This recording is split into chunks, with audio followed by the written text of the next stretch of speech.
Ayah dan bunda yang dimuliakan Allah Subhanahu wa taala, anak-anak yang dimuliakan Allah Subhanahu wa taala, calon ayah, calon bunda yang dimuliakan Allah Subhanahu wa taala. Pertama saya mengucapkan rasa syukur diberi kesempatan oleh teman-teman di Masjid Ilhami ini dan teman-teman ACT. Sebenarnya bukan untuk pengajian ayah dan bunda, tapi lebih kepada syekh sebenarnya, karena kalau untuk pengajian kapasitasnya belum sampai ke sebagai seorang. Jadi saya lebih banyak bercerita sebenarnya persoalan yang berhubungan dengan persoalan keluarga kita. Salah satu dari tokoh keluarga yang bernama ayah, gitu ya, Bapak Ibu yang berkawan SWT. Mungkin Bapak Ibu sudah sering mendengar atau melihat atau berdiskusi atau mungkin sudah hafal apa persoalan pengasuhan di Indonesia ini. Bapak Ibu yang dimuliakan Allah Subhanahu wa taala, hampir semua lembaga negara, apakah itu lembaga negara yang berhubungan langsung dengan persoalan anak-anak, persoalan keluarga, seperti misalnya Kementerian Pendidikan, BKKBN, KPAI dan lain-lain, di dalam berbagai survei-surveinya mengisyaratkan kepada kita bahwa persoalan-persoalan yang ada di lembaga mereka itu, saya ambil contoh misalnya Bapak Ibu, saya ngambil contoh misalnya di KPK, karena saya alhamdulillah pernah di satu masa kepemimpinan di KPK, saya pernah bantu teman-teman di KPK, bukan untuk menangkapi orang, tapi untuk tim, ada tim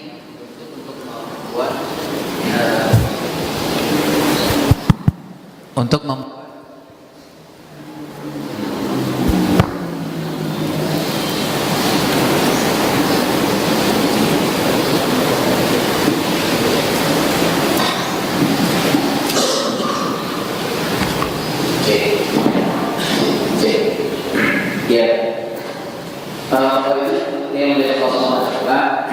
di KPK itu kita diarahkan oleh teman-teman pimpinan KPK waktu itu, karena mereka ada jenuh, ada bosan, hampir frustasi, karena kalau misalnya sadapan itu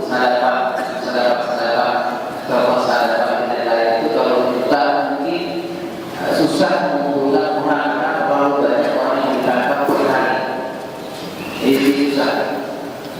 Jadi kalau misalnya sadapan itu bisa menyadap 1.000 orang, sebenarnya ada 1.000 masalah yang orang melakukan korupsi setiap hari. Nah, kepikir itu Bapak Ibu perjalanan di mana? Nah, akhirnya teman-teman berpikir ada di beberapa sekitar orang, kemudian kebetulan seperti yang namanya bagaimana membuat sebuah kurikulum anti korupsi sejak seri.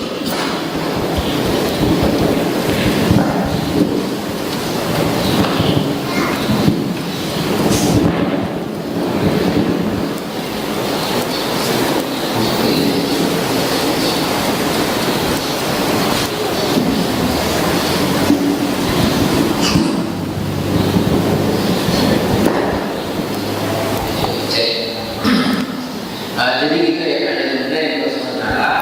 Nah, yang tadi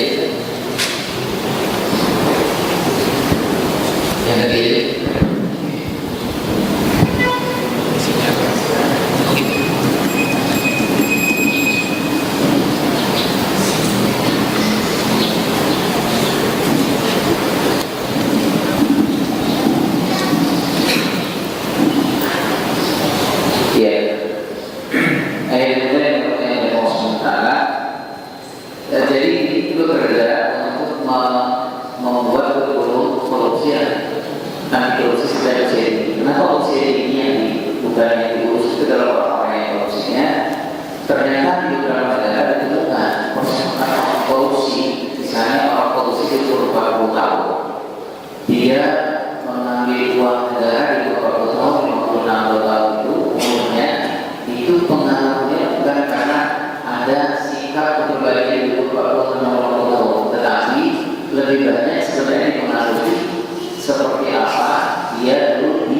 asuh di umur sekitar 0 sampai 15 tahun. Gitu ya, Bapak Ibu ya. Misalnya ini, ada orang yang dia diduga korupsi. Korupsinya misalnya harga, ini misalnya Bapak Ibu ya, harganya tertulis itu 60 juta, tapi sebenarnya harganya 10 juta. Gitu ya, Bapak Ibu ya, seperti itu. Nah, ketika ditanya dilakukan penelitian, kenapa mau tanda tangan? Nah, sebagian besar dari orang-orang yang korupsi, saudara-saudara ini, saudara-saudara yang uji sama Allah ini, persoalan kenapa dia tanda tangan itu ternyata jawabannya secara mayoritas adalah itu karena mereka dulu di umur 15 tahun tidak terlatih untuk mengatakan iya kepada dia, tidak kepada dia. Artinya apa Bapak Ibu? Semua persoalan pengasuhan, pembentukan akhlak, pembentukan karakter yang ada di umur 15 tahun sangat menentukan seperti apa ketika kita besar. Ini ya Bapak Ibu, itu baru korupsi. Kalau nanti misalnya kita lihat dari perbedaan agama, tingkat perceraian di dunia ini Indonesia termasuk 10 besar. Jadi 10 besar Indonesia ini ranking 10 besar di seluruh dunia dan perceraian. Yang minta berpisah itu lebih banyak ibu atau bapak. Iya, ibu ya. Terima kasih Bu semangatnya.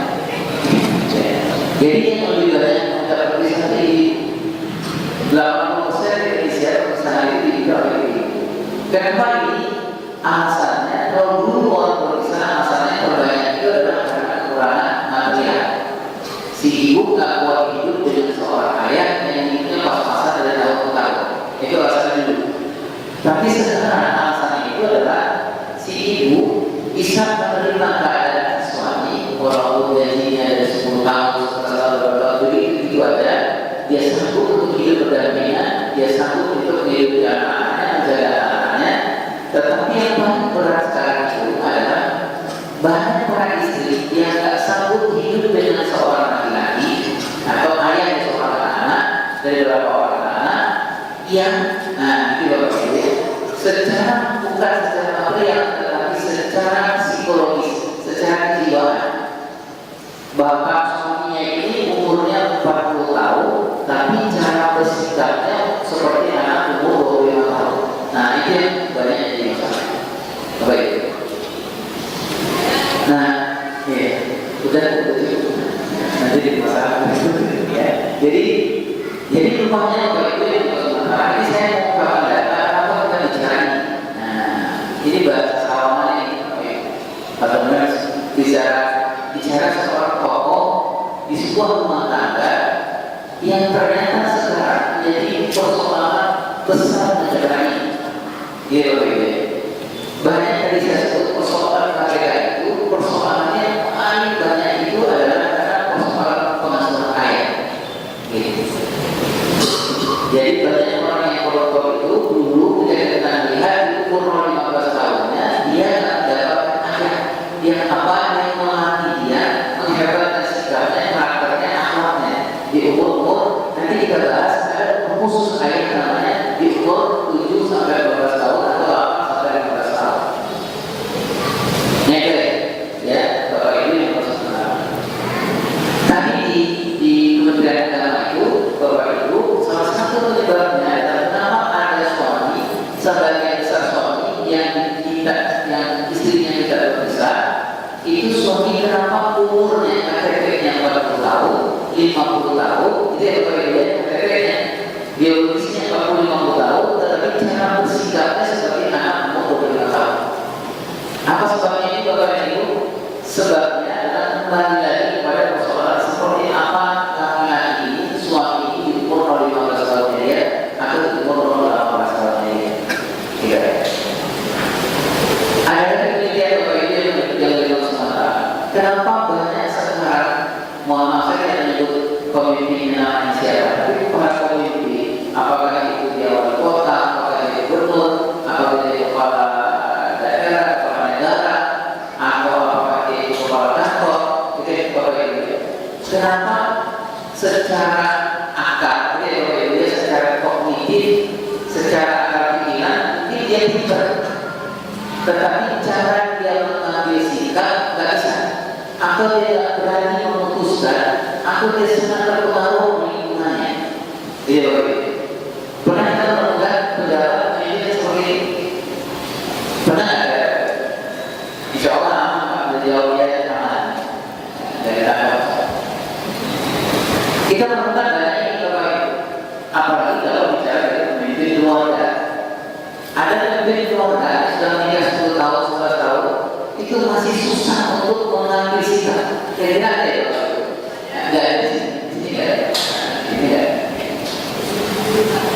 Susah menguji dan menghargai, susah untuk memutuskan iya atau tidak. Kalau belum surveinya banyak Pak di Indonesia. Nah, apa sebabnya telah dilatih kepada diri yang berkos sementara bapak-bapak yang disebut ayah yang disebut itu dia nggak punya fatherhood, dia nggak punya ayah yang mengajarkan guru-guru tertentu bagaimana bersikap pendidikan lagi bagi anak laki-laki, bagaimana bersikap perempuan bagi anak perempuan. Nah, umurnya kemarin Bapak Ibu nanti kita lihat umur yang terbaik adalah menentukan nanti orang ke depan seperti apa, ayah ibu anak yang itu akan menjadi seorang ayah yang baik atau tidak, kuat atau tidak. Nanti kita lihat umurnya sekitar umur 0 sampai 15 tahun. Nanti kita ambil dari umur 20 tahun. Dan yang paling hebat itu kepada ibu yang untuk sementara, jangan sampai ada anak-anak kita yang di umur 15 tahun dia tidak mempunyai ayah. Ya, maksud saya ayah ini Bapak punya ayah secara fisik, tapi tidak punya ayah secara psikologis maksudnya. Ya, baik, itu sementara. Nah, kenapa kita bicara soal materi ini? Bapak Ibu yang sementara, ini ada beberapa masalah yang mungkin beberapa Bapak Ibu sudah pernah melihat ini. Nah, pertama saya pertama adalah kenapa kita bicara soal ayah? Karena kita diamankan oleh Allah. Setuju ya? Jangan tinggalin anak yang lemah. Nah, anak yang lemah itu seperti apa? Bisa jadi lemah fisiknya, atau lemah akalnya, atau lemah ruhnya. Lihat Bapak Ibu ya. Kalau di dunia praktik, dunia praktik khususnya dunia praktik karya, pasti terjadi praktik itu. Nah, anak yang lemah itu seperti ini bentuknya Bapak Ibu. Nah, ini ada yang lemah. Ya.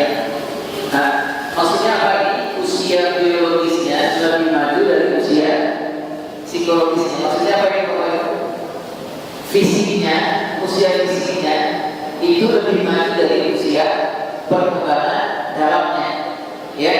Nah, kalau yang kita suksesnya mengasuh anak itu, suksesnya mengasuh anak itu adalah ketika usia psikologis lebih maju dari usia biologis. Gitu ya Bapak Ibu ya. Nah, nanti kita bisa lihat seperti apa di sini seperti apa ulama, seperti apa sahabat-sahabat, ya. Dan kalau Bapak Ibu yang Allah SWT di umur-umur tertentu kita nggak bisa main-main ke anak kita. Nah, seperti misalnya pembentukan ini Bapak Ibu, pembentukan usia biologis lebih maju di usia psikologis ini sering kita lihat apa yang contohnya sebenarnya banyak anak kita orang yang balik tetapi belum akhir. Ini berbeda. Bahkan ada yang umurnya sudah 20 tahun, 25 tahun, tapi akhirnya terlambat. Ada yang berbeda. Ada nggak kira-kira Bapak? Ada nggak kira-kira? Ada. Ada. Oke. Bahkan ada yang sampai 40-50 tahun sudah balik lagi balik beneran. Tetapi akhirnya nggak terbuka. Ya, nah idealnya adalah ininya lebih maju dari usia biologisnya. Itulah sebabnya nanti kita akan diskusikan ayat yang sementara ketika ayat punya anak 0 sampai 7 tahun, 0 tahun, kalau sepanjang saya kemudian punya pengasuhan yang berarti itu adalah usia yang kita tidak boleh main-main. Ya, Bapak Ibu ya. Itu usia yang Allah berikan yang terbaik sepanjang hidup manusia. Sepanjang hidup manusia Allah berikan usia yang terbaik. Kalau Allah memberikan usia yang terbaik, bukan yayasan, bukan pengurus masjid, bukan ACT, bukan siapa. Ini Allah memberikan yang terbaik untuk sama kalau gimana sikap kita? Sikap kita juga harus memberikan yang terbaik ketika Allah memberikan yang terbaik. Setuju nggak? Baik. Kalau Allah memberikan yang terbaik, rasanya terlalu jumawa kita. Kalau kita tidak memberikan yang terbaik, itulah alasannya Bapak Ibu kenapa guru-guru yang berusaha dengan anak masa kecil 8 tahun itu bukan guru-guru yang biasa-biasa saja. Jadi kalau ada guru PAUD, guru TK, guru SD yang di bawah kelas 2 ke bawah, harusnya adalah guru yang luar biasa. Jadi nggak boleh guru yang biasa-biasa saja. Sebab apa? Sebab Allah memberikan yang luar biasa. Sepanjang hidup manusia yang paling hebat itu ada di guru. Nah, orang menyebutnya golden period. Golden period itu sekitar sampai 18 tahun. Ya, 18 tahun. Ada orang yang mengatakan kalau mau mengurus anak, menghebatkan anak itu, mainlah seriuslah hebat-hebatlah di umur 18 tahun. Logikanya seperti itu. Jadi jangan kita logika kita terbaik. Jangan nanti ketika anak sudah mulai usaha, kita baru serius ke yang baik. Ketika anak kuliah, kita mulai serius. Bukan saya tidak boleh agak serius, tetapi kalau kita melihat potensi yang Allah berikan, semakin tua dan potensinya untuk berbentuk itu semakin kecil. Tiga ya. Potensi misalnya apa? Potensi pendengaran, penglihatan, hati nurani anak kita. Itu kalau kita sunnahnya dalam pengasuhan itu adalah semakin ke bawah, semakin besar potensinya. Maksud saya, semakin kecil usia anak kita, semakin besar potensi. Mohon maaf kalau Bapak Ibu pernah mendengar ini. Di usia anak kita mau sampai 5 tahun, kalau 4,5 tahun, atau kalau boleh lebih ekstrim lagi di umur sapi kita ayah dari rumah, gitu ya, di umur 2,5 tahun, atau kita kembali ke umur sampai 5 tahun, itu pendengaran anak kita, itu dia mampu menyimpan kata-kata, mampu menyimpan kata-kata itu sekitar 3.000 sampai 6.000 kata-kata per hari. Kebayang kalau itu? Ada 3.000 sampai 6.000 kata-kata per hari. Sekarang dari kepada kita mau menyimpan apa kata kita di usia kita ya.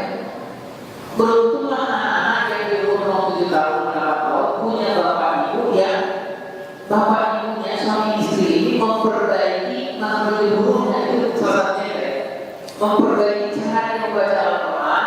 Kemudian suami istri ini ayah dari anak ibu dan dari anak ini suka membaca Al-Quran. Beruntung anak-anaknya yang di umur 7 tahun. Kenapa? Karena dia lebih banyak mendengar suara Al-Quran kalau di umur yang benar dari ayah. Nah, saya sekalian kalau anak-anak di umur 7 tahun, kalau dia punya anak ibu tidak menghebatkan pendengaran, kemampuan pendengaran yang Allah berikan tadi. Berapa ya? Range-nya itu sekitar 3.000 sampai 56.000 kata-kata per hari. Coba hanya kita bayangkan 6.000, 3.000 kata-kata per hari itu kalau kita konversikan kepada ayat Al-Quran, sudah berapa ayat Al-Quran disimpan anak kita di umur 7 tahun sampai 5 tahun. Nah, kalau saya menyebut ada di dalam teknologi itu salah satu yang dihancurkan orang di luar Islam terhadap perkembangan anak itu adalah menjauhkan ibu dan anak dari anak-anak sampai 7 tahun, menjauhkan dari ilmu ibu bapak ibunya tak punya ilmu tentang anaknya kecuali satu, bagaimana cara memberikan anak tersebut.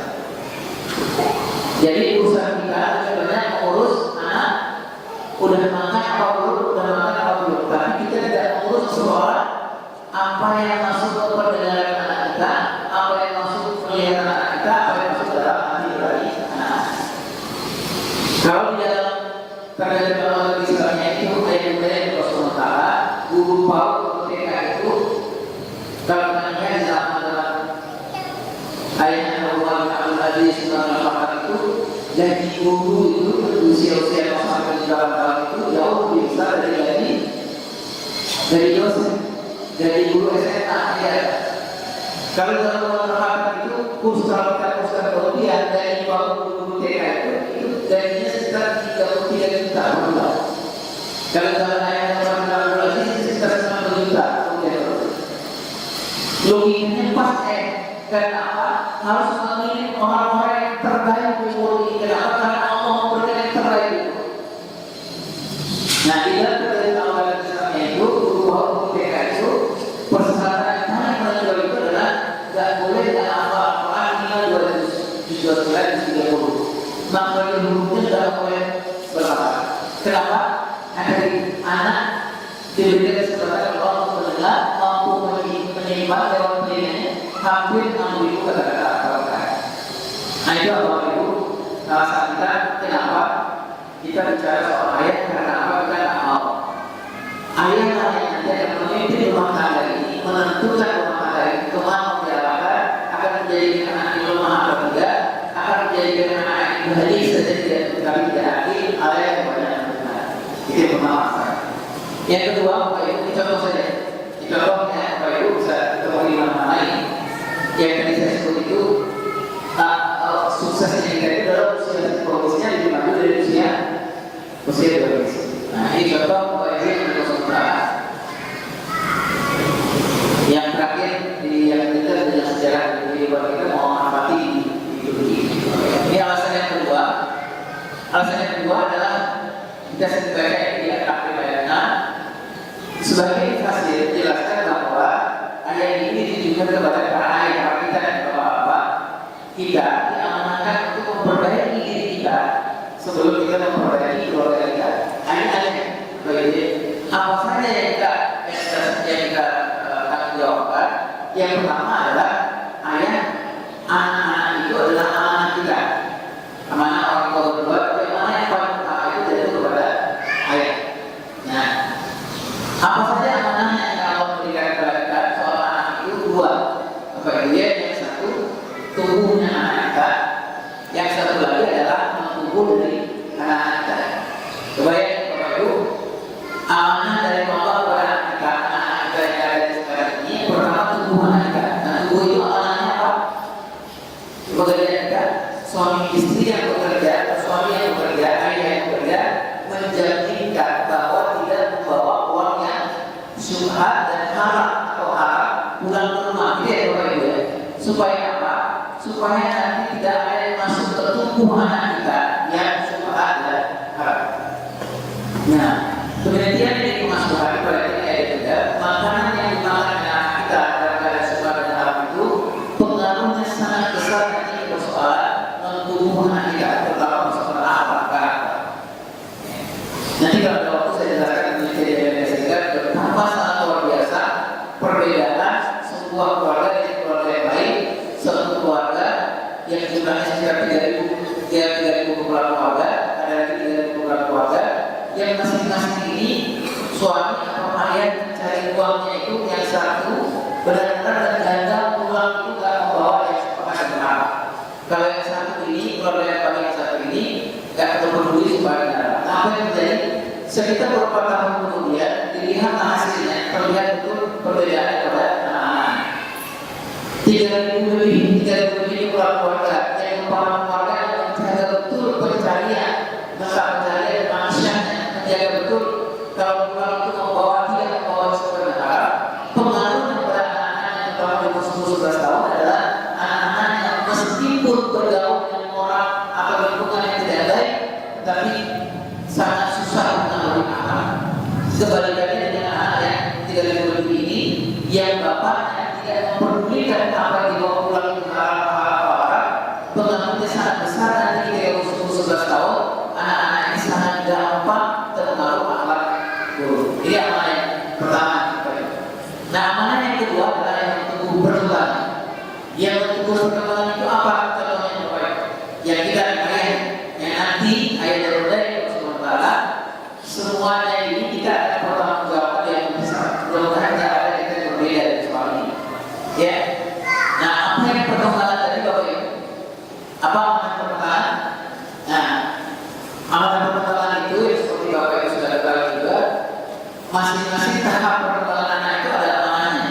Di umur 28 tahun itu, kalau kita bisa melihat surat An-Nahl 78 itu, amanah yang paling hebat di umur 28 tahun itu adalah yang ketiga, mendengar, mengingatkan dan itu ya kayak itu ya. Allah akbar itu masuk ta'ala saya wa ja'al sama wa asar wa. Jadi umur 78 tahun itu Bapak Ibu amanah yang paling hebat yang nanti Allah akan minta pertanggungjawaban, terutama kepada kita di bahaya kita yang paling berdiri pada depan nanti akan menjawab kata saudara Allah masih dua, kita akan jawab ketika anakmu di umur 7 tahun apa yang banyak dia dengar,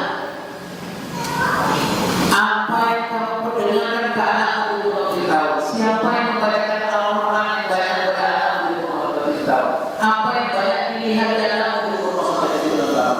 Nah, semuanya itu ayat juga akan kita jawab. Itulah alasannya kenapa kita bicara soal ayat tokoh yang sangat luar biasa ini. Yang ketiga, Bapak Ibu yang sementara adalah kita menghubungkan ayat yang high quality ini. Kalau saya artikan adalah ayat yang nggak apa-apa, ayat yang berangkat dulu kerja, pulang sore, pulang malam, nggak apa-apa. Jangan ketemu dengan anak, nggak apa-apa. Tapi ketemu dengan anak itu betul-betul high quality itu, Bapak Ibu. Betul-betul anak merasakan bahwa dia akan dengan ayatnya selama berapa bulan belajar, meskipun bertemu cuma 2 menit 3 menit, tapi anak sudah merasa mudah-mudahan gitu, Bapak Ibu. Sama seperti Nabi Ibrahim, jangan ketemu dengan Nabi Ismail, tapi kalau ketemu dengan Nabi Ismail, Nabi Ismail merasa bahwa tidak kehilangan ayatnya, telah tidak kehilangan secara psikologis. Menjadi ayat yang high quality ini, mau tidak mau memang kita harus punya yang kuat, punya ilmunya dan punya waktu. Jadi Bapak Ibu, apa yang saya maksud dengan ilmu, otomatis ini secara ekstrimnya kayak juga kalau kita punya anak 3 orang, satu anak umur 4 tahun, satu anak umur 7 tahun, satu anak usia mungkin umur 12 tahun, harusnya atau artinya Bapak Ibu kita atau saya dengan dari saya ketika punya anak 4 tahun berarti saya tahu dengan apa yang terjadi di anak umur 4 tahun. Jadi yang maksud saya, kalau saya punya anak umur 7 tahun, saya ngerti apa yang terjadi di anak umur 7 tahun. Kalau saya punya anak umur 12 tahun, saya mengerti apa yang harus saya lakukan terhadap anak umur 12 tahun. Contohnya, ketika Rasulullah dengan anak muda, sahabat-sahabat muda itu, Bapak Ibu yang masih kecil-kecil, Ali, Hasan dan Husain itu misalnya dan lain-lain. Kenapa Rasulullah kalau berbicara dengan sahabat-sahabat muda itu, Rasulullah tidak berdiri begini saja, tapi Rasulullah menyamakan apa yang disebut dengan secara ayat itu, Bapak Ibu. Jadi matanya sama dengan anak-anak. Kenapa ini? Nah, baru kita tahu bahwa ternyata misalnya bapak, ibu bekerja, bapak pulang, dan bapak sudah pergi dari rumah sudah 8 jam, 9 jam, sudah tamatnya sebenarnya tidak ketemu dengan anak-anak. Dia tanya banget sama ayah. Tapi cuma ketika ketemu dengan ayahnya, ternyata ketika ketemu dengan ayahnya dia butuh cuma 22 menit. Nah, dia pergi lagi dengan seperti itu, karena ketika ayahnya pulang, Waalaikumsalam sebenarnya nggak tahu banyak betul rahasia yang diceritain ke ayah eksperimen banget.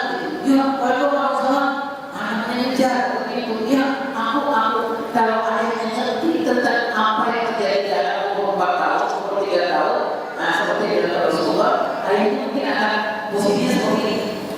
Ya, anaknya dipegang, ada namanya kalau di bawah dalam hal itu namanya emotional bonding. Jadi ada pegangan.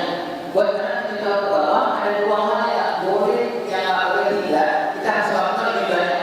Apa yang pertama? Verbal pujian. Yang kedua adalah sentuhan. Gitu ya. Nah, ketika ayahnya dengan apa?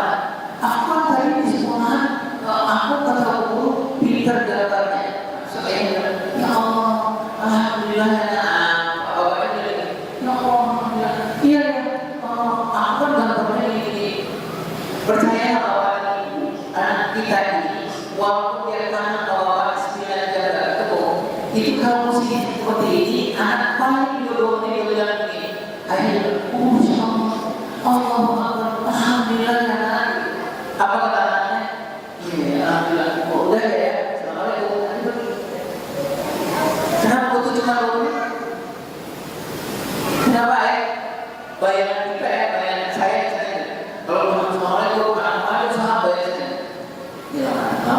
Tetapi kenapa saya duduk, saya masukkan roti, saya pegang anaknya, anak kita selesai. Cuma 2 menit, bahkan kurang 2 menit, anak kita bilang udah ya, mereka lahirnya kita selesai. Kenapa ya? Kalau saya gambarkan ya, karena sang ayah ini ngerti kebutuhan anak di umur 4 tahun, di umur 3 tahun itu adalah seperti itu ayahnya. Butuh dekat, butuh dekat, butuh sama matanya, butuh dipegang-pegang, tidak baik. Kalau kita kadang-kadang tahu ya juga, kadang-kadang kita pulang, mau itu sekarang kita masih punya sekarang ya, aku boleh ngomong kan, ya kemana kita, diintinya kemana kita, kelima, diikut gimana diikut, bahkan sampai kemana, apa sih ngomong apa deh? Gak jelas sampai 20 menit sampai beberapa menit gak selesai urusan. Kenapa gak selesai urusannya? Karena anak mengatakan bahwa ayah gak tahu apa yang mau. Tidak itu. Nah ini yang saya sebut dengan ini. Ternyata ayah ibu yang berkait kualitas itu ketika dia tahu tentang anaknya, dia nggak butuh banyak. Sama seperti Nabi Ibrahim, jangan ketemu dengan Nabi Ismail, jangan butuh waktu banyak.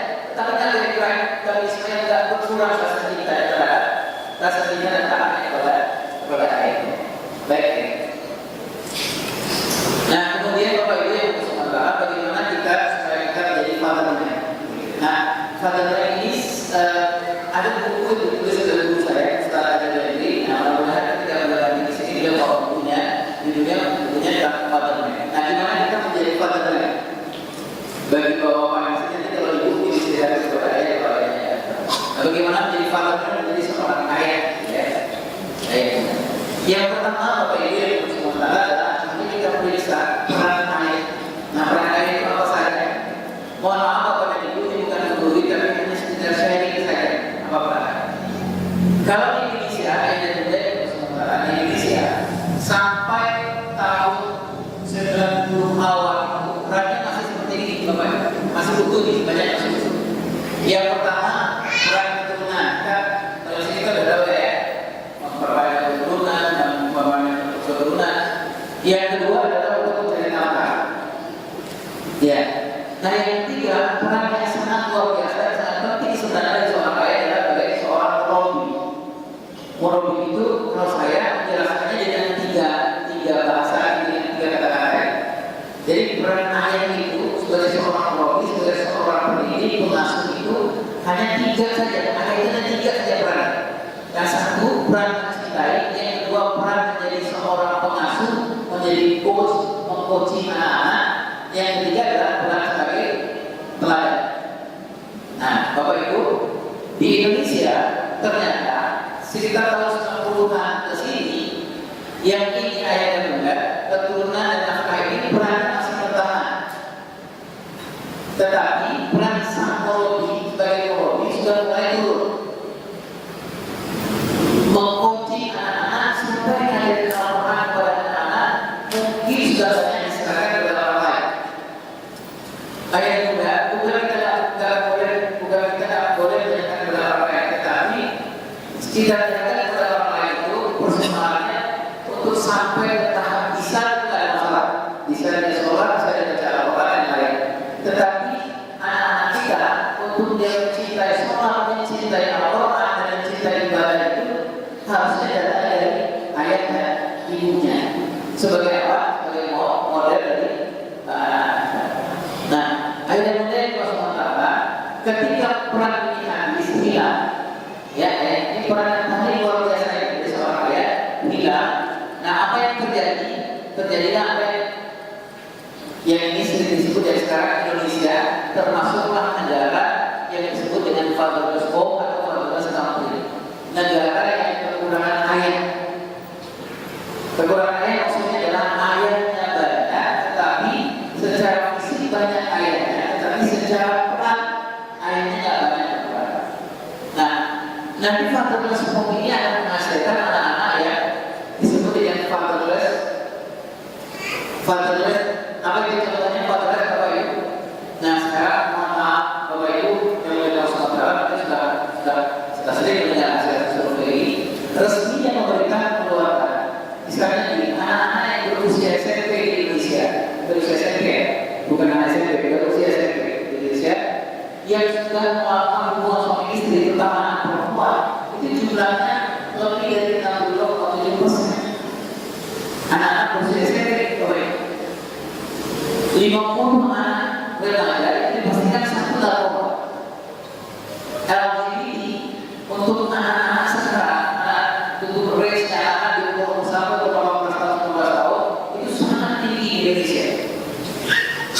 Belum lagi kita bicara soal kriminal dan lain. Semuanya itu bapak dan ibu yang kedua sementara banyak faktor penyebabnya. Tapi faktor yang paling besar adalah anak-anak tidak punya ayah. Punya ayah secara fisik, tetapi ayah yang tidak berperan secara psikologis. Baik. Nah, apa peran ayah? Nah, peran ayah ini 3, ya. Peran ayah ini 3. Tadi saya sebut itu. Jadi keturunan angkat dan sebagai murabi dan murabi ini peran 3. 1, lafe, kemudian coaching, kemudian ini kalau kita bahasakan bahasa kita, 1 peran ayah itu dalam dia peran kita. Nah, ada tahap-tahap tertentu di dalam anak-anak kita itu anak-anak sangat membutuhkan ayahnya daripada ibu. Ya, ayahnya. Kalau sampai kita tahu itu anak-anak kita membutuhkan 2 peran ayah dan ibu, tetapi dia sangat membutuhkan peran ibu di umur 7 dalam tahun.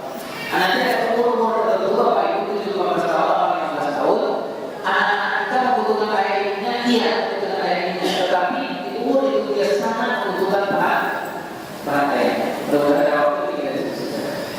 Baik, nah, tadi sebelum kita bicara soal peran laki, posisi dan itu, bapak ibu yang mendengar masyarakat, kalau kita sering baca buku Ibnu Qayyim al-Jauziyah disebutkan salah satu inti yang paling dalam Islam itu adalah kalau misalnya rumah tangga kita itu ada masalah, suami istri komunikasinya sudah tidak jalan, suasana di rumah bawaannya panas saja, anak-anak susah untuk mendapatkan akhlak yang baik, cenderung pada akhlak yang buruk.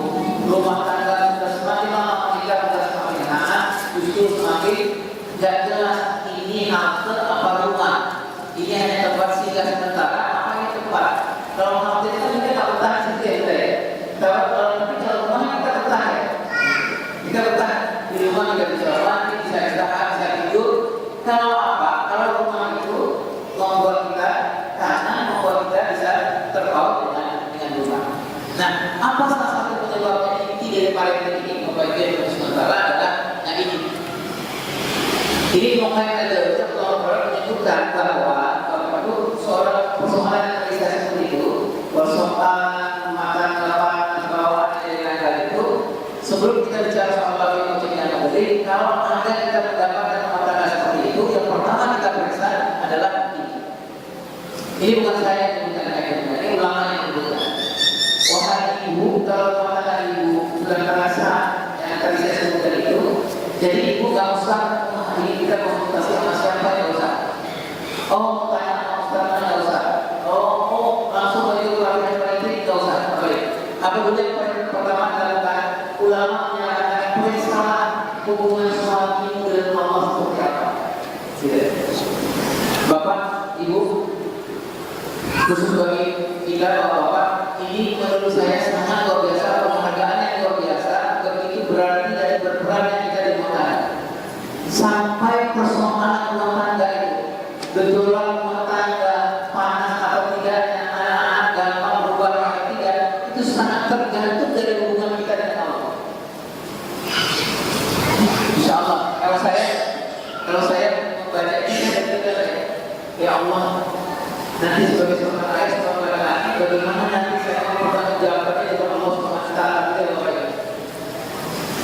Bayangkan kehebatan, kehangatan, keterikatan, keterlibatan rumah tangga kita, anak-anak dari istri kita itu sangat tergantung seperti apa hubungan seorang suami seorang ayah kepada Allah. Nah, seperti apa nih ayah dan bunda, hubungan ayah dan Allah ini? Contohnya sederhana saja, misalnya ini yang paling gampang ya ayah dan bunda. Yang paling gampang misalnya, oh suaminya bunda, kalau sebelumnya di mana aja berapa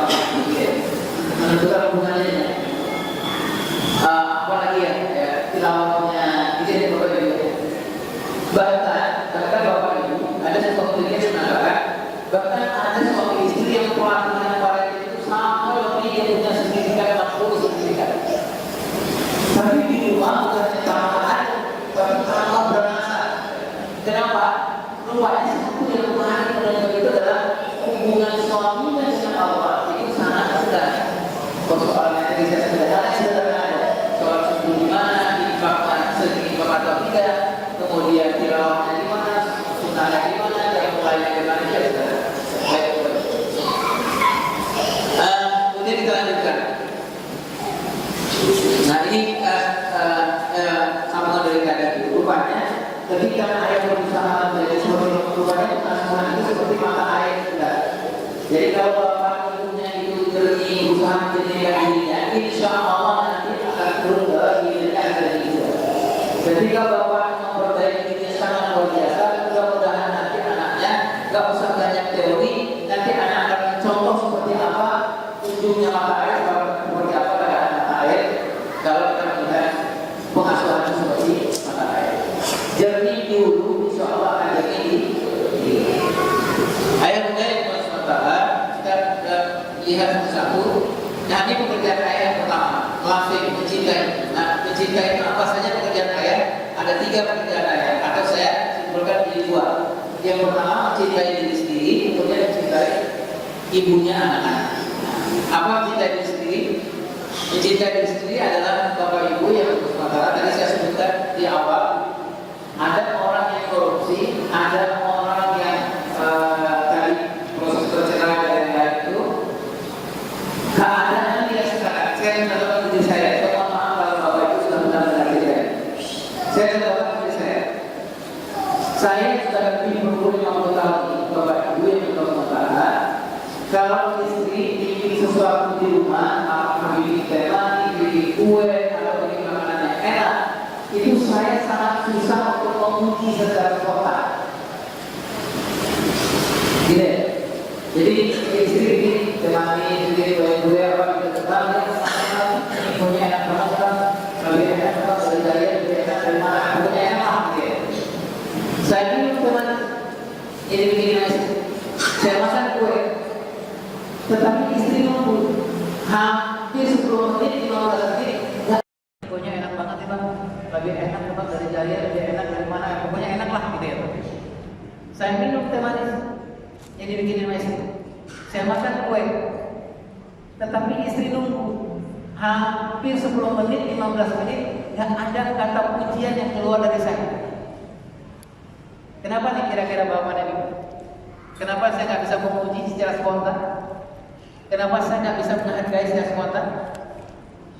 Jawabannya kalau di dunia fantasi, di dunia kekayaan adalah karena saya nggak punya depositnya di umur golden period. Kapan golden period itu? Di umur 18 tahun. Jadi saya nggak punya banyak di sini saya bapak ibu di umur 18 tahun. Saya nggak banyak di bawah subconscious saya, di bawah sadar saya ini nggak banyak stimulan saya dipuji dan dihargai. Jadi saya nanti di umur 18 tahun ke atas saya susah memberi karena saya nggak punya. Itu Bapak Ibu. Istri saya bilang setiap itu, dan ini sudah bertahun-tahun, kami sudah menikah hampir lebih dari 24 tahun, 25 tahun. Nah, istri setiap bikin kue apa, bikin apa, istri selalu nanya, bang, abang kenapa sih nggak pengen ngomong makasih sama aku? Nggak pengen ngomong bang, apa gitu, abang ngomong yang kayak di TV itu loh bang. Kuenya enak banget ya deh, apa gitu ngomong lah gitu. Saya pengen gitu Bapak Ibu, saya pengen ngomong itu, tetapi kenapa nggak keluar? Saya nggak punya catatan. Gitu ya Bapak Ibu. Nah itulah sebab tadi, kenapa para ahli mengatakan jangan pernah main-main ngurus anak di umur 18 tahun. Karena semuanya tertumpah di situ, kemampuan yang Allah berikan untuk mengingat ada di situ yang terbaik. Kemampuan mengingat, kemampuan menyimpan itu terbaik. Nah saya nggak banyak yang saya simpan. Nah, misalnya begini Bapak Ibu, bisa jadi Bapak Ibu ya, kejadiannya begini, ketika di umur 18 tahun itu, terutama di umur 18 tahun ke bawah, terutama di umur 12 tahun ke bawah, terutama lagi di umur 12 tahun ke bawah, secara fitrah, kalau saya melihat bapak saya pulang misalnya ya, misalnya Bapak Ibu ya, bapak saya pulang, bapak saya capek, misalnya gitu, capek, beringatnya kemana-mana gitu ya, secara fitrah anak, ada nggak kira-kira anak yang diam? Ada nggak Bapak? Ibu, bapaknya pulang nih, assalamualaikum. Aduh, ada nggak anak yang diam? Secara fitrah nggak ada ya. Secara fitrah nggak ada. namanya fitrah perkembangan. Nggak ada anak yang diam. Bahkan anak di umur 2 tahun, 3 tahun pun walaupun dia belum sosial emosinya belum berkembang, pasti ada fitrahnya menunjukkan bahwa dia care sama bapak. Ini ketika bapak saya pulang, itu ya, pulang bisa melihat bapak keringetan, secara fitrah saya bilang, ya ayah haus ya, aku udah bikin minum ya, ini minumnya dingin enak deh, saya ambil minum. Harusnya momen itu di usia yang terbaik yang tadi saya sebutkan itu usia menyimpan. Harusnya bapak saya dan teraptik, bapak saya harusnya adalah sadar itu untuk memberikan apa yang paling penting, pujian, makasih. Nah gitu ya. Untuk apa itu bapak ibu? Apakah kepentingan untuk hari itu? Enggak, tapi kepentingan nanti kelak kemudian hari ketika dia besar, dia akan menggunakan apa yang dia simpan. Nah, gitu ya Bapak Ibu. Apa yang dia simpan di umur 18 tahun.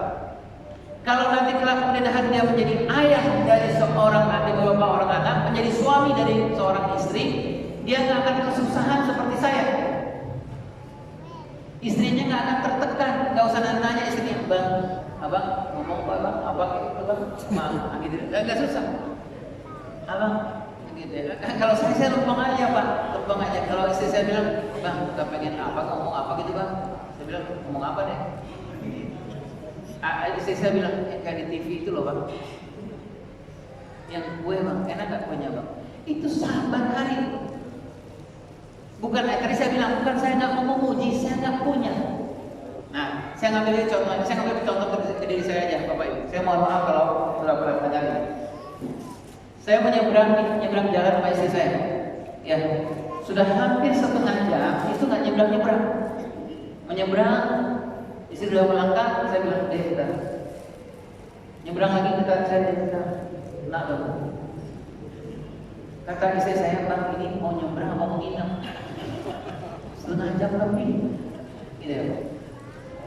Kenapa saya susah memutuskan? Nah ini kami temui di KPK ya. Kami temui di beberapa lembaga negara. Ketika saya dengan Bu Elisman menjadi konsultan beberapa lembaga negara, kami temui. Kenapa susah saya memutuskan? Kenapa saya nggak mengatakan, kenapa saya nggak susah angkat tangan? Mungkin bisa ya, bisa nggak kira-kira? Saya stop mobil bisa nggak kira-kira? Bisa, nah gitu ya. Mungkin nggak sampai setengah jam. Mungkin nggak sampai sakit jiwa istri saya nungguin. Kenapa saya susah angkat tangan? Kenapa saya mengatakan ya sekarang? Kenapa susah begitu? Lagi-lagi saya nggak punya deposit air di unit. Tadi misalnya ketika saya bawa air minum untuk bapak saya bilang ya ini es teh manis nih. Bapak saya ngomongnya melihatnya bukan kepada pujian dan penghargaan. Kata bapak saya, gelas taruh pecel. Fokusnya ke sana, gitu ya. Padahal sebenarnya apa ya? Kalau tadi logikanya tadi itu, kalau kita benar logikanya, semakin kecil anak, semakin gak boleh kita main-main, gitu ya. Semakin kecil anak-anak, jangan semakin banyak diserahkan kepada orang lain, gitu Bapak Ibu. Karena apa? Karena harus kita yang paling hebat memberikan yang terbaik buat anak-anak. Nah, tadi saya susah untuk memutuskan untuk nyebrang. Kak istri saya nyebrang itu kenapa? Karena di umur 0, 18 tahun dan 15 tahun saya nggak tak banyak menyimpan hal yang semacam itu. Ada nggak kita di rumah tangga kita ngalamin yang seperti ini? Mempunyai pasangan yang susah memutuskan. Ada anak bilang sama ibunya, bu gimana bu? Aku boleh gak gini? Kata ibunya ngomong-ngomong sama ayahnya. Anak ngomong sama ayahnya. Ayahnya dari dulu bilang, ayah sama ikut ibu aja. Nah gitu ya, gimana ibu ayah ikutlah gitu. Ini bapak ibu, kalau di umur-umur tertentu, kalau bapak ngomong seperti ini nggak terlalu menguntungkan buat anak-anak. Misalnya di umur 14 atau 18 tahun yang nanti kita akan ngomong. Baik, bapak ibu yang menjadi lembaga. Nah, ayah yang suka atau ibu juga yang suka, yang mencintai dirinya itu adalah ayah, ibu yang memeriksa apa aja yang menjadi hutang dia. Nah, kalau tadi hutang saya adalah saya punya hutang, gak berani memutuskan. Itu terhutang saya waktu saya kecil. Gimana saya terhadap ini? Ini akibatnya buruk buat istri saya, buat anak-anak saya. Apa yang saya lakukan? Saya harus bayar. Saya harus bayar. Siapa yang menemani membayarnya itu adalah pasangan, adalah istri yang dipilih oleh Allah Subhanahu wa taala. Nah, kemudian yang kedua, Bapak Ibu, pekerjaan ayah supaya dia menjadi father man, menjadi ayah yang laki-laki banget itu adalah mencintai ibunya anak-anak. Di dalam fathering, dalam parenting ayah dan bunda, agak susah kita mencintai anak-anak kita, khususnya para ayah, sebelum ayah mencintai ibunya anak-anak. Karena rahasia anak-anak itu sangat banyak di dalam dipegang oleh ibunya. Rahasianya kapan Pak ya? 9 bulan di dalam perut, kemudian ditambah 7 tahun, 8 tahun ketika anak-anak berusia 0 sampai 8 tahun. Baik ya. Nah, yang kedua adalah coaching. Nah, coaching ini Bapak Ibu yang bersaudara, tadi saya sebutkan adalah butuh waktu dan butuh ilmu. Ya. Tadi mohon maaf Bapak Ibu kami ganti-ganti laptop ya. Akhirnya saya pakai laptop saya karena laptop dari teman-teman nggak bisa. Kenapa nggak bisa? Karena saya nggak ngerti, nggak tahu ilmunya mengoperasikan, gitu ya Pak. Itu baru laptop. Bagaimana kalau kita punya anak, kita nggak tahu cara mengoperasikan? Yaudah ya. Saya tadi misalnya ya, saya beli laptop beli laptop ini, otomatis kalau saya beli laptop itu saya tanya orang jual laptop ini ada videonya apa enggak? Setuju nggak? Kalau nggak ada bukunya, kalau laptop saya rusak, nanti kemana saya harus bertanya? Itu baru laptop, Sekarang pertanyaan ke diri saya punya anak tapi nggak punya bukunya. Nah, kira-kira apa yang terjadi di anak kita? Laptop aja ya, rusak keyboardnya itu, kita langsung cari ke bukunya. Oh, ternyata harusnya rusak pegang ini, lihat ke bukunya. Sekarang punya anak ini yang tidak hanya persoalan amanah, tapi Allah nanti akan minta pertanggungjawaban kita di bulan desa. Kita nggak punya bukunya. Nah, menjadi ayah yang wafid itu adalah ayah yang bertugas berperan sebagai coach, itu sebagai pelatih atau pengasuh itu adalah ayah yang punya waktu dan tahu ilmunya tentang dana. Artinya ayah dan bunda, kalau saya menyarankan ke diri saya, kalau kita punya anak laki-laki, otomatis di rumah adalah buku tentang bagaimana Islam mengajarkan anak laki-laki menjadi laki-laki. Setuju? Ya, supaya kita nanti nggak trial and error gitu lah ayah dan bunda, nggak uji coba ngasuh anak laki-laki seperti apa. Seperti yang ayah bunda ketahui bahwa di dalam konteks terbetul aulad Islamnya semuanya kan sudah selesai. Ya, Bapak Ibu ya. Kalau punya anak laki-laki, biasanya ayah dan bunda merujuknya ke keluarga Nabi. Inna Mustafa ada Nuhan wa Ibrahim. Salah satu rujukan kita punya anak laki-laki adalah keluarga Nabi Ibrahim. Gitu ya Bapak Ibu ya. Kalau punya anak perempuan, salah satu rujukannya kepada ayah dan keluarga Imran. Punya anak laki-laki, roadmapnya paling ujung itu harus jadi Ismail, gitu ya. Kalau punya anak perempuan, ujungnya dia harus jadi Maryam, gitu ya Bapak Ibu ya. Nah, misalnya ini Bapak Ibu yang berkelas mentara, ini yang saya sebut dengan kalau kita punya anak, mutlak kita harus punya ilmunya. Nah, salah satu ilmunya saya ngasih guideline aja ya, ngasih outline ya maksudnya. Ketika anak 0 sampai laki-laki, khusus anak laki-laki, anak 0 sampai 7 tahun dan 8 tahun ini hampir sama dengan anak perempuan. Anak laki-laki perempuan butuh ayah ibu butuh, tetapi yang paling dia butuhkan itu adalah bunda. Ya. Karena apa? Karena di umur ini anak-anak kita menyebutnya anak laki-laki dan perempuan di umur 7-8 tahun itu butuh 5 K. Nah, bapak-bapak, ibu-ibu yang bekerja di PAUD atau berhubungan di PAUD sangat hafal. Anak 0-8 tahun itu kuncinya 5 K. 1, kehangatan. 2, kedekatan secara fisik. Ya benar. Kelekatan secara psikologis, kemudian keterikatan, dan kelimanya adalah keterlibatan. Siapa yang paling hebat memanage yang 5 K ini adalah ibu. Nah, sekarang kita lihat usia berikutnya. Nah, ini usia yang mungkin para ayah nggak ada serius untuk melihatnya. Ini usia baik anak laki-laki atau perempuan di umur 14 tahun, 18 tahun itu. Kalau anak laki-laki, ajarkan dia laki-laki. Siapa yang dibutuhkan di umur ini, anak laki-laki dan perempuan butuh ayah di umur ini. Mohon maaf saya kepada ibu yang berkelas mentara, sekarang sering kita mendengar yang namanya LGBT, ya, Bapak Ibu ya. LGBT, Bapak Ibu, salah satu penyebabnya LGBT, baik itu homo, baik itu lesbi, salah satu penyebabnya adalah hampir semuanya Bapak Ibu di dunia ini, mau di Indonesia di mana saja, orang yang LGBT itu ada ruang kosong di umur ini, lebih banyak ada ruang kosong di umur ini. Apanya yang kosong? Peran ayahnya yang kosong, baik anak laki-laki maupun anak perempuan. Kenapa maksud saya kenapa gampang terjebak di LGBT? Karena anak laki-laki di umur ini dia butuh otaknya itu, di struktur otaknya itu sedang membutuhkan namanya otak pattern. Anak laki-laki sedang membutuhkan bagaimana menjadi laki-laki. Ini Bapak Ibu ya, anak perempuan membutuhkan bagaimana jadi perempuan. Siapa yang berperan, siapa yang mengcoach, siapa yang menterbiah anak laki-laki menjadi laki-laki, yang terbaik adalah ayahnya. Nah Bapak Ibu, ini di umur 17 tahun sampai 15 tahun.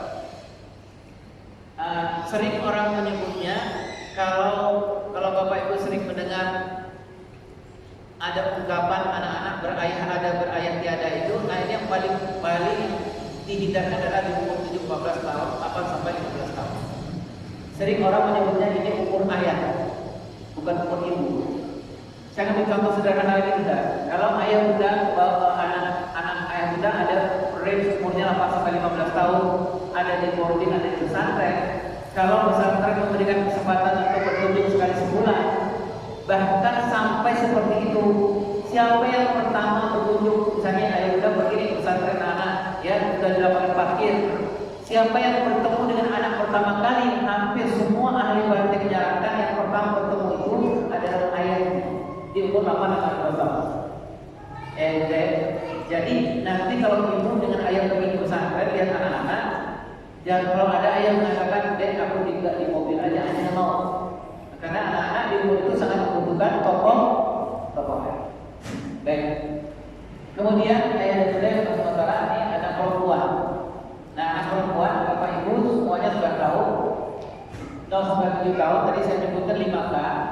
Nah kalau dipukul di anak laki-laki tadi itu Bapak Ibu, kalau di sini kurikulum yang paling utama itu kita menyebutnya kurikulum kowang. Kowang itu ya Bapak Ibu ya, kowang. Kalau anak perempuan 8-15 tahun itu di dalam Tarbiyatul Aulad, pendekatannya Fadli, anak perempuan 8-15 tahun jangan sampai tidak dikenalkan dengan 4 keterampilan dari 4 wanita hebat dunia dan akhirat. Siapa yang Rasulullah sebutkan 4 itu wanita hebat itu? Kalau ayah dan bunda baca buku-buku Tarbiyatul Nisa, bagaimana mengajarkan ke perempuan kepada anak perempuan, jangan sampai tidak mengajarkan mengenalkan 4 perempuan hebat dunia dan akhirat kepada anak perempuan kita di umur 8-15 tahun. Satu, Bunda Maryam binti Imran, karena nanti anak perempuan kita akan menghebatkan siapa? Menghebatkan anaknya, gitu ya. Kemudian ajarkan keterampilan kehebatan Bunda Fatimah binti Muhammad SAW. Nanti anak perempuan kita akan menghebatkan orang tuanya. Ajarkanlah keterampilan kehebatan siapa lagi ketiga? Hadis Rasulullah SAW, Bunda Khadijah binti Khuwailid, karena anak perempuan kita akan nanti akan menghebatkan suaminya. Nah yang terakhir, ajarkanlah kehebatan keterampilan istrinya Fir'aun, Aisyah binti Muzaim, karena anak perempuan kita nanti itu adalah akan menghebatkan lingkungannya, ya di akhir. Gitu ya Bapak. Nah kalau boleh saya berharap di rumah kurikulum anak perempuan 8-15 tahun, kenalkanlah dengan 4 keterampilan itu. Termasuklah di sekolah. Kalau ayah sudah punya sekolah, mengelola anak-anak perempuan 8-15 tahun, jangan sampai tidak membuat kurikulum mengenalkan 4 kurikulum ini kepada anak perempuan kita. Ya Bapak Ibu, karena kalau kita baca Tarbiyatul Nisa itu, tugas anak perempuan itu hanya 4 ya, yang tadi tugas Bunda Maryam, tugas Bunda Fatimah, tugas Bunda Khadijah, tugas Bunda Aisyah. Baik, apa contohnya ya? Contoh yang anak perempuan, keterampilan Bunda Maryam itu apa contohnya ya? Kalau ayah bunda punya anak perempuan kelas 5 SD, nah kalau saya berpikir dan saya berharap pada guru perempuan itu jangan sampai anak tidak pernah mencuci pipi. Gitu ya udah ya. Karena apa? Dia harus melatih motorik halusnya. Gitu ya udah ya. Kalau dia melatih motorik halusnya, gunanya buat apa nanti? Bunda? Buat apa motorik halus itu? Nanti kalau dia punya suami, ya, kalau dia punya suami dalam keadaan galau, kalau dia ingin mengelus suaminya, motorik halusnya ini akan berkesan ke suaminya karena motoriknya halus. Jadi kalau dia ngelus suaminya ini kerasa banget gitu loh Bapak Ibu. Ya. Bapak Ibu ini sederhana, memang sederhana, tetapi Bapak Ibu boleh cek Kementerian Agama yang tadi saya sebut itu. Kenapa banyak terjadi perselingkuhan, perceraian itu? Kenapa? Karena ada banyak anak orang perempuan yang motorik halusnya nggak terlatih, nggak punya motorik halus. Suaminya lagi galau, istrinya pegang pundaknya. Bukannya tambah nyaman istrinya, suaminya malah tambahin karena motorik halusnya nggak mampu. Nah, kapan motorik halus yang dilatih? Bukan usia 20 tahun, 23 tahun, 27 tahun, tapi motorik halus itu dilatih di saat umur 8 sampai 15 tahun. Jadi ayah dan bunda punya anak perempuan, perbanyaklah keterampilan di umur 8-15 tahun. Jadi jangan sampai biarkan anak perempuan kita yang umur 8-15 tahun tidak mendapatkan keterampilan 4 perempuan hebat di dunia dan akhirat. Baik, ayah dan bunda sudah selesai yang kunci tugas ayah yang supaya ayah bisa menjadi panutan. Yang ketiga adalah muslim. Nah, tadi tugas ayah adalah mencintai dirinya sendiri, kemudian mencintai ibunya, anak-anak, kemudian dia memperbaiki bagaimana dia mentarbiyah anak-anaknya. Gitu ya Bapak Ibu ya. Kalau amanah tarbiyah itu jatuh ke dia, jangan amanahkan kepada orang lain. Itu prinsipnya ya. Yang terakhir modeling. Nah, modeling itu Bapak Ibu jadi teladan. Apa saja bisa jadi teladan buat anak-anak kita? Ada 3 itu. Teladan secara kita berpikir, cara kita merasa, cara kita meraba, cara kita bersikap, ya, jasmani, rohani dan. Nah, bagi anak-anak ayahnya itu dia akan mengambil keteladanan bagi anak-anak dari ayahnya itu sesuai dengan tahap perkembangannya. Kalau anaknya masihlah dari umur lahir sampai sekitar umur 1 tahun, 1,5 tahun, Bapak Ibu yang bermasalah, modeling keteladanan itu anak-anak tak lihat dari badan ayahnya, karena dia belum bisa itu ayah merasakan. Yang dia lihat itu dari suara ayahnya. Itulah sebabnya kenapa kita mengazankan anak, kenapa ayah di umur anak-anak masih kecil itu sering gendong. Kalau gendong itu jangan sampai main HP, jangan sampai nonton TV. Kenapa? Karena anak-anak sedang menyimpan ini yang gendong ini siapa. Ya ayahnya, dia sedang keteladanannya itu, uswahnya itu dia nggak bisa lihat dari wajah ayahnya, tapi lebih banyak dari suara ayahnya. Kalau begitu Bapak Ibu banyaklah stok suara karena ayah yang mengikuti. Ya. Kalau anak ayah atau anak muda umur balita itu biasanya keteladanan itu dilihatnya dari badan ayahnya. Kalau anaknya mau loncat dari sini ke sana, terus tiba-tiba ayahnya datang, kata ayahnya bilang, nah itu gak aman, nah. Yang aman tuh begini, dipindahin sama ayahnya. Dengan sikap seperti itu, anak menganggap ayahnya sebagai seorang model atau teladan. Baik. Ketika anak ayah dan anak muda naik lagi di umur TK dan SD, keteladanan itu, model itu, anak melihatnya dari semua persoalan yang dia akan tanyakan pada ayah dan bunda. Pernah terjadi kepada ayah dan bunda? Pernah merasakan anak usia 3 SD apa aja ditanya ke ayah, apa aja, melihat sesuatu, pergi ke jalan-jalan, naik motor, naik mobil, tanya ya itu apa ya, semuanya tanya sama ayah. Itulah cara anak membuat teladan bahwa ayahnya ini teladan atau model di dalam hidup. Nah, yang terakhir Bapak Ibu menjadi teladan, bagaimana ayah menjadi teladan di depan anak-anak balik. Nah, bagaimana menjadi teladan bagi anak-anak depan balik? Salah satu caranya yang paling besar itu adalah otoriti. Otoriti itu apa ayah dan bunda? Anak-anak balik membutuhkan keteladanan dari ayah, dari otoritasnya ayah. Dari apa otoritas itu? Dari sikap ayah, dari ketegasan dan ketegangan ayah. Kalau anak ayah balik datang ke ayah misalnya gini, ya aku boleh nggak? Udah jam 6, aku boleh nggak ya keluar sebentar ke rumah temanku? Apa yang dia minta sebenarnya? dari ayahnya? Ketegasan dan ketegangan otoritas ayah. Jangan sampai ayahnya di umur balik sering mengatakan begini, ya gimana menurut kamu bagusnya gimana? Atau mau tanya deh ke ibumu, jangan sampai gitu ya. Karena sebenarnya anak-anak di usia balik dia tahu bahwa ayahnya nggak mau sebenarnya, tapi dia butuh keteladanan dari ayahnya. Ayahnya harus memperlihatkan sikap. Kalau tidak katakan tidak, kalau iya katakan tidak iya. Nah itu yang saya sebut dengan otoriti. Baik baik sementara dan terakhir dan muda, mudah-mudahan masih sempat kita bisa berdiskusi. Dan muda menjadi fatherman itu menjadi belajar kita berusaha kita menjadi ayah yang baik kepada anak-anak kita itu adalah nggak ada lari dari dua, bersabar dan bersyukur. Bersabar dan bersyukur, bersabar dengan apa yang sudah kita dapat ini. Kemudian kita bersyukur, dengan bersyukur kita berusaha memperbaiki diri kita. Mudah-mudahan ayah dan bunda yang sementara ini juga nasihat buat diri saya. Mudah-mudahan Allah memberikanlah kemampuan buat kita untuk memperbaiki sikap kita terhadap anak-anak kita, terutama para ayah. Mudah-mudahan Allah mudahkan kita untuk memperbaiki diri apa-apa yang selama ini nggak menjadi teladan baik buat anak-anak kita.